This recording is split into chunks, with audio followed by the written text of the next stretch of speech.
Hindi lang po mga bahay, kundi pati mga gusali ng gobyerno, paaralan at simbahan, hinagupit ng bagyong Marce.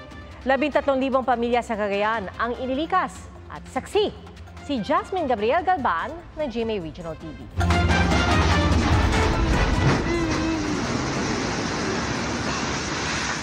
Kinalampag ng malakas na hangin ang yerong ito habang sinusubukang itali ng isang lalaki sa Sanchez Mira, Cagayan. Pero natangay pa rin ang hangin.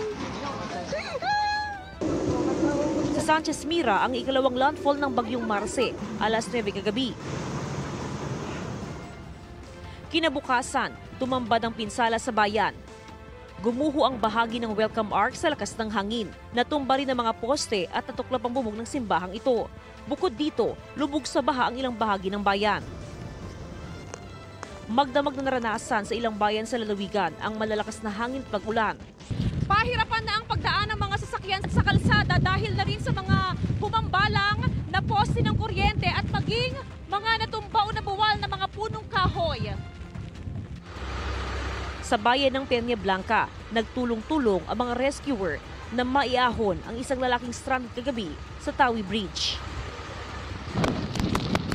Kaliwat ka ng mga bahay ang nasira sa Barangay San Jose, Gonzaga, Cagayan. Sa lakas po ng hangin kaya yun po nawala. Opo, na-wash out po.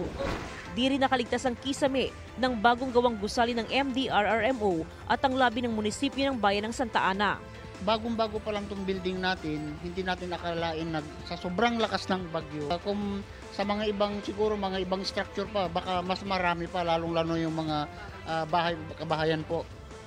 Bumagsak ang kisame habang nasira naman ang dingding ng mga stall sa isang commercial center.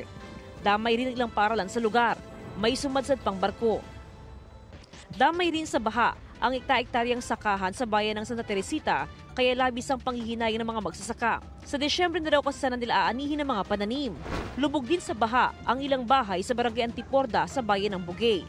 Halos maubos naman ang bubong ng mga classroom sa Bugay North Central School. Ganyan din ang nangyari sa isang paaralan sa Alacapan. Halos mawasak naman ng bagyo ang Barangay Gymnasium sa bayan ng Pamplona. At dahil sa mga natumbang poste, 13 bayan sa lalawigan ang walang supre ng kuryente. Patuloy namang inaayos ang linya ng kuryente at mga apektadong communication line. Sa ngayon, umabot sa 13,000 pamilya ang nasa evacuation center. Hindi na rin madaanan ang ilang kalsada at tulay sa lalawigan dahil sa pagtaas ng antas ng tubig sa mga ilog. Ramdam din sa Ilocos Norte ang hagupit ng bagyo. Sa Lawag City, nagkalat sa ilang kalsada ang mga sanga ng puno at mga nilipat na yero. Nawasak naman ang barikada sa compound ng St. William Cathedral, habang isang kotse ang bumangga sa poste dahil sa lakas ng hangin. Pansamantala ring nawala ng supply ng kuryente sa ilang lugar sa lungsod.